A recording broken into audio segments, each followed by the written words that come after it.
ఎవరు ఈ సమయంలో ఏ బంధకాల్లో ఉన్నారో, ఏ విడుదల లేకున్నారో, ఏ వ్యసనాల్లో ఉన్నారో నాయన, అయ్యా నాయన తక్షణమే నువ్వు బాగు చేసే దేవుడవని నా ప్రభు వాళ్ళ హృదయం అందు ముద్రం పడ్డానికి కృప చూపించి మహిమ పొందమని అయ్యా, వారి పిల్లల చదువులో జ్ఞానం ఇవ్వండి, పరీక్షలు రాష్ట్రంగా నీ కృపను అనుగ్రహించండి అయ్యా, నిరుద్యోగులు దీవించడం బట్టి ప్రార్థన మనవులు సమర్పిస్తున్నాము తండ్రి. ఆమేన్. హల్లెలూయా, హల్లెలూయా.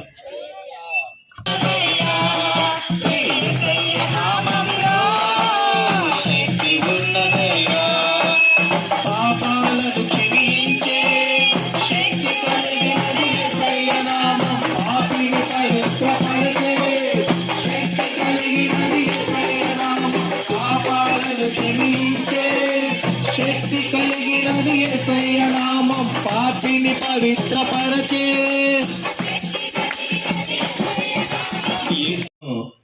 అందరికీ భయమైనది ఏది అంటే మరణం. ప్రతి మనిషిని కూడా ఏదో ఒక దినాన్ని ఆ మరణం తాకక తప్పదు. ప్రతి మనిషి కూడా మరణించక తప్పడు. అయితే ఆదియందు దేవుడు ఈ భూమిని ఆకాశం సృజించిన తరువాత మనిషిని అమరుడుగానే దేవుడు సృజించాడు, కానీ మరణముతో దేవుడు మనిషిని సృజించలేదు. దేనివల్ల ఈ మరణం మనిషిలోనికి వచ్చింది అంటే మనిషి దేవుని యొక్క ఆజ్ఞను తిరస్కరించడం వలన మనిషిలోనికి ఈ మరణం అనేది వచ్చింది. కనుక ఈ మరణము ప్రతి ఒక్కరిని కూడా మరి మరణంలోకి తీసుకువెళుతూ ఉంది. పాపం వల్ల వచ్చు జీతం మరణం. ఈ మరణం నుంచి రక్షించువాడు ఒక్కను కూడా లేడు. లోకంలోను భూమి పుట్టినటి నుంచి ఈ రోజు వరకు మనం చూసుకుంటే వృద్ధుల వరకు అందరినీ కాచి కాపాడమని మేము ప్రార్థిస్తూ వేడుకుంటున్నాం. ఎంతమంది అయితే ప్రభువా నాయన రక్షణ లేకుండా ఉన్నారో ప్రభువా, వారందరూ రక్షణ అనేటువంటి ఆ యొక్క గొప్ప విషయాన్ని గ్రహించి అయ్యా నీ రక్షణలోకి వచ్చి అయ్యా తండ్రి ఈ లోకంలోనే కాదు ప్రభువా, ఈ లోకములో నీవు ఇచ్చినటువంటి ఆ యొక్క ఆయుష్ ముగిసిన తర్వాత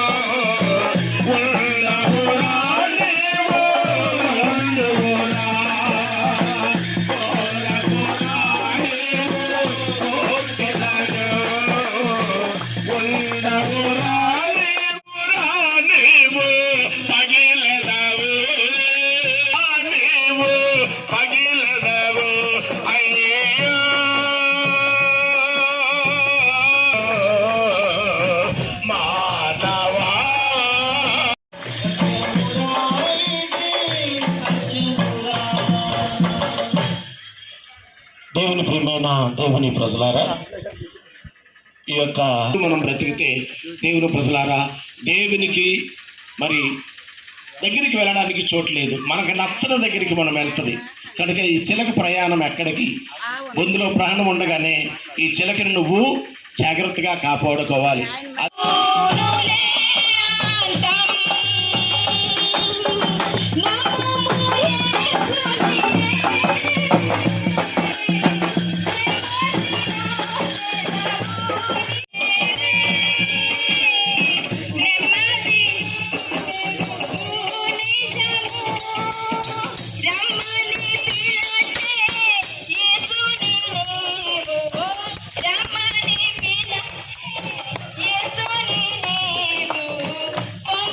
నరావతారిగా వచ్చి ఈ భూమి మీద పుట్టిన ప్రతి ఒక్క మానవుడి యొక్క పాప పరిహారార్థమై కావలసిలో వెలచెల్లించాడు ప్రభు అయిన యేసుక్రీస్తు వారు ఒక్కడు మాత్రమే. హల్లెలూయా.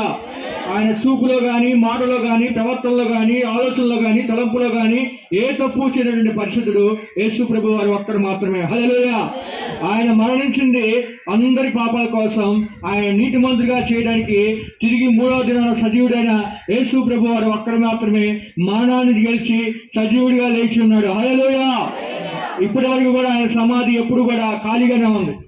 ఈ లోకంలో అనేక మంది రాజులు ఉన్నారు, ప్రభువులు ఉన్నారు, అందరూ కూడా మరణించారు, కానీ ఏ ఒక్కరు కూడా మరణాన్ని గెలిచిన వాడు ఎవడో లేడు. తిరిగి ఆయన తండ్రి ఉన్నదని తెలుసుకొని నాయన ఆ యొక్క రాజ్య స్థాపనకే నాయన తండ్రి వాళ్ళు కూడా నాయన మేము పొందుకున్న ఆ యొక్క రాజ్య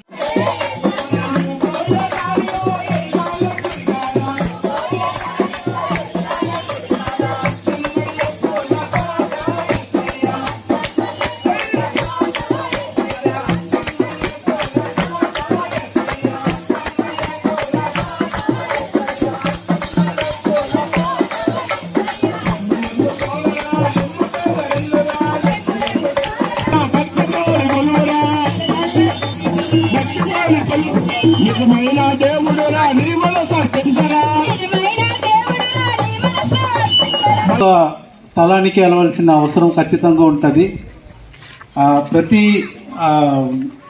గ్రంథం కూడా అదే చెప్తుంది, ఏ మనిషి చనిపోయినా ఆత్మ చనిపోదు అని. అయితే 2 రకాల మనుషులు ఈ లోకంలో ఉంటారు. కొంతమంది తన ఇష్టానుసారంగా ఉంటారు, కొంతమంది ఏమో దేవుడికి భయపడి జీవిస్తారు. వందనాలు. అవును ప్రభా, ఏ ఒక్కరు నశించుకోవటానికి ఇష్టం లేదు ప్రభా. మేమందరము నాయన ప్రభా నీ నిత్య రాజ్యానికి చేరాలని నువ్వు ఆశపడుతున్నావు ప్రభా. అందు నిమిత్తం ప్రభా మేమందరం కలిసి ప్రభా నీ రాజ్యాన్ని గురించి ప్రభా ప్రకటించడానికి మమ్మల్ని తీసుకొచ్చిన విధానం బట్టి నీకు వందనాలు. ఎంతమంది అయితే ఈ వాక్యాన్ని విన్నారో నిజమైన దేవుడు నీవేనని గుర్తెరగడానికి వారి హృదయాలు తెరవండి ప్రభా.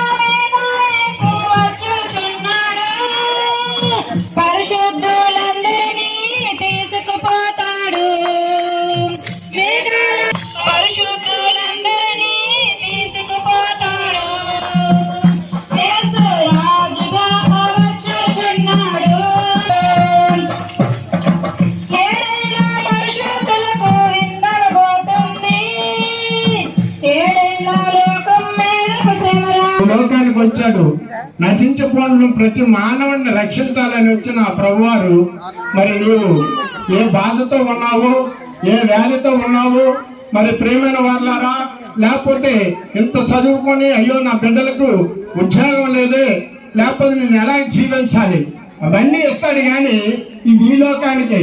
కానీ మరి శ్రేష్టమైనది ఒక పరలోక రాజ్యం ఉన్నదండి. మనం అంటాం అందరు, కానీ అంత బంగారు వీధుల్లో తిరిగే ఆ గొప్ప తండ్రితో ఆ ప్రభువారు నువ్వు నమ్ముకుంటే, నేను నమ్ముకున్నాను కాబట్టి ఆ రాజ్యం ఇవ్వడానికి ఆయన ఇష్టపడుతున్నాడు. అందుకే అంటున్నాడు, ఆ ప్రజలారా రండి మీకు విశ్రాంతిని ఇస్తానని చెప్తున్నాడు. ఆ విశ్రాంతి మీరు పొందుకోవాలని మీకు మాటలు మేము చెప్తున్నాం. మీరు కూడా మోక్షరాజ్యం తెలుసుకొని మరి ఆ రాజ్యంలో చేరాలని మాట ఉంటే తప్పకుండా మోక్షరాజ్యం ఇస్తాడు. అక్కడ ఎంతో సంతోషం, ఆనందం. దాని కొరకు ఇక్కడ ఎన్నో భక్తులు మనం చేస్తాం. ఈ సమయాన్ని పెట్టి నీ ప్రభా నాయన తండ్రి అందరినీ కూడగొట్టిన ప్రభా అయా ఇందు నిమిత్తం అయితే నాయన గ్రామానికి మమ్మల్ని పంపించావో నాయన నా తండ్రి దేవా, ఇదిగో నాయన ఎస్ఐయా నా ప్రభా అయా నా తండ్రి గ్రామాన్ని మీ చేతులకు అప్పచెప్పుకుంటున్నాం. నా ప్రభా మమ్మల్ని శక్తిని ఇచ్చి బలాన్ని ఇచ్చి నడిపించావో నాయన. నేను వీరికి సువార్త తెలియదో నాయన. వార్త సువార్త శుభవార్త సువార్త సిలువను